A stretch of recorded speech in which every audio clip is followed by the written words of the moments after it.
गणपती बाप्पा मोरया.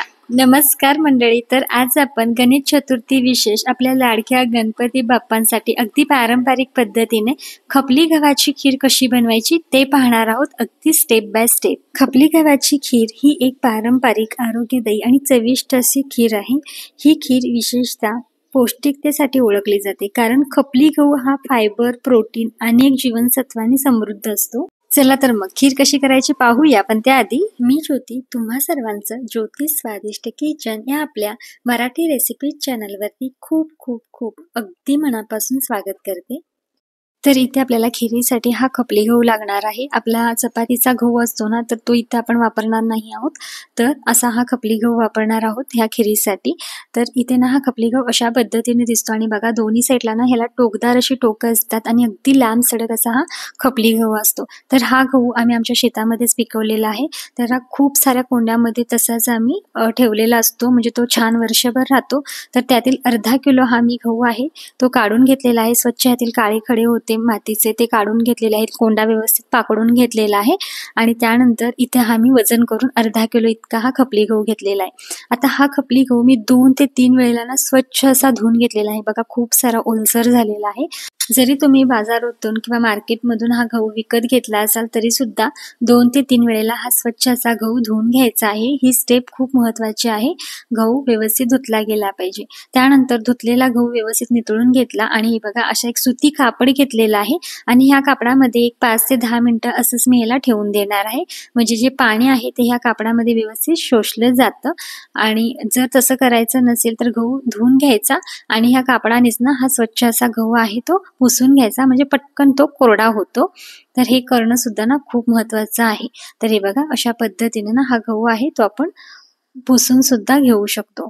तर इथं हा सगळा कोरडा झालेला आहे गहू एका ताटामध्ये काढून घेतला. आता हा गहू पूर्वी ना उकळामध्ये घालून छान सडला जायचा आणि मग पाखडला जायचा. पण आता आपल्याला उकळावरती तो सडता काही येणार नाही, तर त्यामुळेच आपण हा मिक्सरच्या भांड्यामधून ना पल्स मोडवरती अगदी चालू बंद करून असा फोडून घ्यायचा आहे. म्हणजे बघा अगदीच त्याचे बारीक बारीक पेस्ट सारखं करायचं नाही. तर ह्यामध्ये ना अख्खे असे हे गहू आहेत ना ते सुद्धा राहिले पाहिजेत. खूप छान लागतात बरं का खिरीमध्ये हे अख्खे गहू. तर इथे बघा ह्या पद्धतीनं म्हणजे एका गव्हाचे 2 तुकडे असे होतात ना, अशा पद्धतीनं आपल्याला ना हे मिक्सर मधून अगदी बारीक करून घ्यायचं आहे. तर आता उरलेला सगळा गहू मी मिक्सर मधून ना अशाच पद्धतीनं फिरवून घेणार आहे. तर ही ना प्रोसेस आहे, ही करणं खूप महत्वाचं आहे, कारण सगळेच जर अख्खे गहू आपण इथे वापरले तर ते अजिबात व्यवस्थित शिजत नाहीत किंवा खूप वेळ लागतो. तर त्यामुळे असे गहू आहेत ना हे आपण असे मिक्सर मधून बारीक करून घेणार आहोत. थोडेसे असे ताटामध्ये हे गहू आहेत ते मी पसरून ठेवलेले आहेत अगदी 5 मिनिटासाठी. आता इथे बघा गव्हावरती हात फिरवल्यानंतर आपल्या हाताला ना पांढरा असायचा कोंडा लागतो.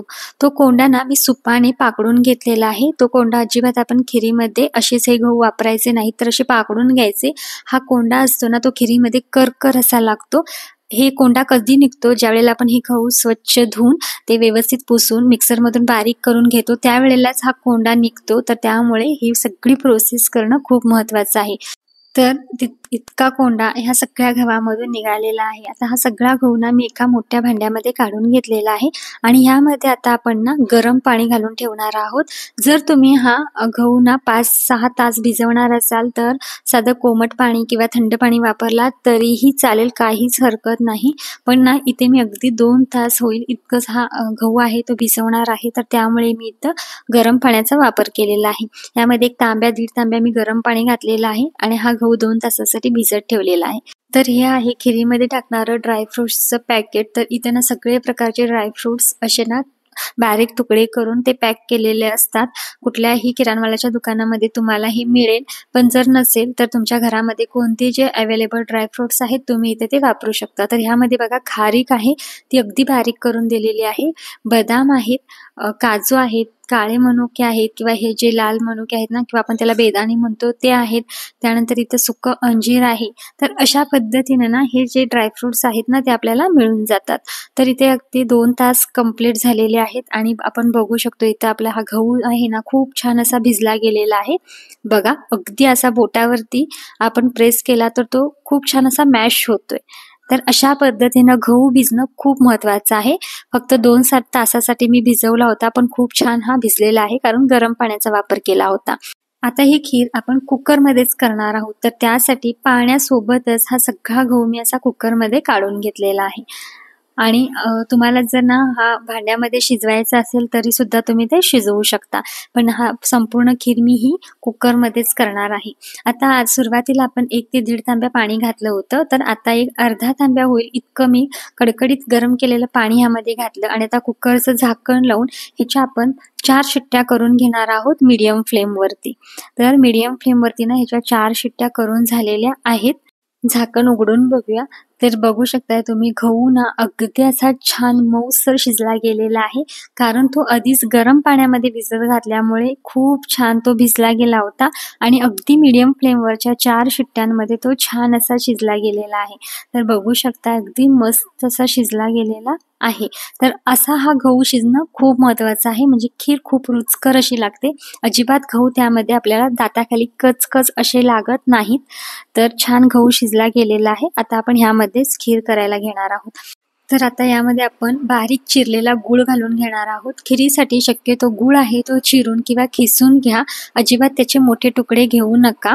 तर जर गहू ना ह्या फुलपात्राला थोडासा कमी असेल तर इतका हा फुलपात्र भरून गूळ घ्यायचा आहे. म्हणजे साधारण 1 वाटी गहू असेल तर 1.5 वाटी इतका आपल्याला गूळ लागणार आहे. आणि वजनी प्रमाण म्हणाल तर गहू अर्धा किलो आहे तर आपल्याला गूळ सुद्धा अर्धा किलोच वापरायचा आहे. जर तुम्हाला ह्यापेक्षा जास्त गोड हवा असेल तर अजून गूळ तुम्ही थोडासा वापरू शकता. पण हे जे प्रमाण आहे ते अगदी परफेक्ट आहे. यामुळे खूपच सप्पक किंवा अति गोड अशी खीर होत नाही.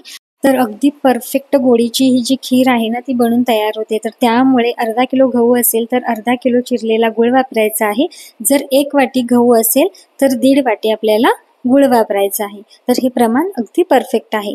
गॅस चालू केलेला आहे, पूर्णपणे लो आहे आणि लो फ्लेमवरती आपण हा सगळा गूळ आणि जे गहू आहेत ते एकजीव करून घेणार आहोत, मिक्स करून घेणार आहोत. ही खीर आहे अगदी पटकन बनून तयार होते, अजिबात वेळ लागत नाही. आणि खरं सांगू का, प्रत्येक खिरीपेक्षा मला ही खीर खूप जास्त आवडते. आणि आता बघा गूळ आहे ना खूप असा वितळायला लागलेला आहे. अजून मी गॅसचा फ्लेम आहे तो लोच ठेवलेला आहे आणि लो फ्लेमवरतीच हा गूळ आहे तो मी व्यवस्थित ह्या गव्हामध्ये वितळून घेणार आहे. तर इकडे ना एका साईडला मी कढई ठेवलेली आहे. यामध्ये 1 चमचा साजूक तूप घेतलेलं आहे आणि त्यामध्येच आता हे जे ड्रायफ्रुट्स आहेत मगाशी मी दाखवलेले होते ते सगळे आपण ह्यामध्येच ना असे 1 मिनिटासाठी चांगले ह्या तुपामध्ये परतून घेणार आहोत. आता ना महत्वाचं म्हणजे काय, ह्या तुपामध्ये हे ड्रायफ्रुट्स तुम्ही परतल्यानंतर कुकरमध्ये शिजवून घेतलेला गहू ह्यामध्ये घालायचा आणि मग त्यामध्ये गूळ घालून खीर जरी कढईत शिजवून घेतलात किंवा कोणत्याही भांड्यात शिजवून घेतलात तरीही चालेल. पण इथं कढई खूप छोटी होती तर त्यामुळे मी ही कुकरमध्येच खीर करत आहे. तर इथे बघा आपले सगळे ड्रायफ्रूट छान असे परतून झालेले आहेत. परतलेले सगळे ड्रायफ्रुट्स किंवा हा सुकामेवा आहे आपण हा सगळा तुपासोबतच ह्या खिरीमध्ये घालून घेऊया. तर बघा अगदी छान. आणि जसा जसा गूळ वितळायला लागलेला आहे तशी बघा खीर अगदी छान पातळसर झालेली आहे. मगाशी खूप जास्त दाटसर होती आणि जसा गूळ चांगला वितळला गेला तशी छान अशी खीर पातळसर झालेली आहे. अजून आपण याला छान रट असं शिजवून घेणार आहोत. काही जणांना इतकी खीर शिजल्यानंतर यामध्ये दूध घालतात संपूर्ण खिरीमध्ये, तर तसं घालायचं नाही. का ते तुम्हाला व्हिडिओमध्ये पुढे मी सांगितलेलं आहे. संपूर्ण व्हिडिओ बघा. खूप छान इथं खीर बनून तयार झालेली आहे आणि तुम्ही रंग बघू शकता खिरीचा खूप छान आलेला आहे. अजून स्वादिष्ट बनवण्यासाठी अगदी अर्धा चमचा सुंठ पावडर घातलेली आहे, अर्धा चमचा वेलचीची पावडर घातलेली आहे आणि पाव चमचा इथं आपण जायफळ पूड घातलेली आहे. आता हे सगळं आपण ना व्यवस्थित मिक्स करून घेणार आहोत. खीर बनत आल्यानंतर आपण हे सगळं वापरायचं आहे. त्यानंतर इथं अगदी चिमूटभर मीठ टाकलेलं आहे. कोणत्याही गोडाच्या पदार्थामध्ये जर थोडंसं मीठ टाकलं तर त्याची चव अजून जास्त वाढते. आणि जायफळ, वेलची आणि सुंठाची जी पावडर आपण घातलेली आहे त्यामुळे खिरीला खूप छान स्वाद येतो, चव येते, खूप छान खीर लागते. त्यानंतर अशा पद्धतीने ही रटरट अशी ही खीर मी शिजवून घेतलेली आहे. आपली खीर इथं तयार झालेली आहे. आणि बघा अगदी झटपट आणि पारंपरिक पद्धतीनं अगदी सोप्या पद्धतीने ही खीर बनून तयार होते. इतर खिरीच्या तुलनेमध्ये गव्हाची खीर अगदी पटकन बनून तयार होते. फक्त गहू आपण धुवून ते व्यवस्थित मिक्सरला लावायलाच आपल्याला थोडा वेळ लागतो किंवा भिजवण्यासाठी वेळ लागतो. जर आदल्या दिवशी ही सगळी पूर्वतयारी केली तर लगेच आपली ही जी खीर आहे ती बनून तयार होते. तर बघा अगदी खीर मस्त झालेली आहे. सर्व करूया आणि देवाला नैवेद्य दाखवूया। तर अशाच पद्धतीनं तुम्ही सुद्धा ही खीर करून बघा। तुम्ही बनवलेली खीर कशी झाली होती हे मला कमेंटमध्ये सांगायला अजिबात विसरू नका। आजचा आपला व्हिडिओ तुम्हाला जरा जरी आवडला असेल तर व्हिडिओला लाईक करा आणि व्हिडिओ जास्तीत जास्त तुमच्या मित्रपरिवारामध्ये, नातेवाईकांमध्ये शेअर करा। चॅनलवर जर तुम्ही नवीन असाल तर प्लीज आपल्या चॅनलला सबस्क्राईब करायला अजिबात विसरू नका आणि हो, साईडचं बेल आयकन ही क्लिक करा बरं का, म्हणजे अशा छान पारंपरिक आणि प्रमाणबद्ध रेसिपी तुमच्यापर्यंत नक्की पोहोचतील आणि तुम्हाला त्या पाहता येतील, शिवाय करता सुद्धा येतील आणि हो, अगदी परफेक्ट सुद्धा होतील। खीर तर खूप छानच झालेली आहे, पण आता ह्या सगळ्या खिरीमध्ये आपण अजिबात दूध घालायचं नाही। जशी जशी आपल्याला खीर लागेल तसं आपण यामध्ये दूध घालून ती खाऊ शकतो। आमच्या इकडे तर ही खीर चमच्याने नाही तर अगदी 5 बोटाने छान अशी खाल्ली जाते, खूप छान लागते बरं का। जर तुम्ही अगदी छोट्या प्रमाणामध्ये ही खीर करत असाल, कमी प्रमाणामध्ये करत असाल तर तुम्ही सगळ्या खिरीमध्ये दूध वापरलात तरीही चालेल, जर किती लवकर संपणार असेल तर, किंवा अगदी जास्त प्रमाणामध्ये केला असाल आणि लगेच जर खीर संपणार असेल तरी सुद्धा दूध वापरलात तरी चालेल। पण खीर लगेच संपणार नसेल, 1-2-3 दिवस तशीच राहणार असेल तर मात्र सगळ्या खिरीमध्ये दूध घालायचं नाही। अशी साईडला खीर काढून घ्यायची आणि वरून हे असं गरम दूध घालायचं आणि अगदी गरमागरम ह्या खिरीचा आस्वाद घ्यायचा। दूध घातल्यानंतर खीर ही लगेच खराब होते, तर त्यामुळे सगळ्या खिरीमध्ये दूध घालायचं नाही। जसं आपल्याला खीर खायची तसं दूध घालायचं आणि खायची। तुम्ही सुद्धा नक्की करून बघा। तर पुन्हा भेटू अशाच नवीन छानशा पारंपरिक आणि प्रमाणबद्ध शिवाय स्वादिष्ट रेसिपी सोबत। तोपर्यंत बाय।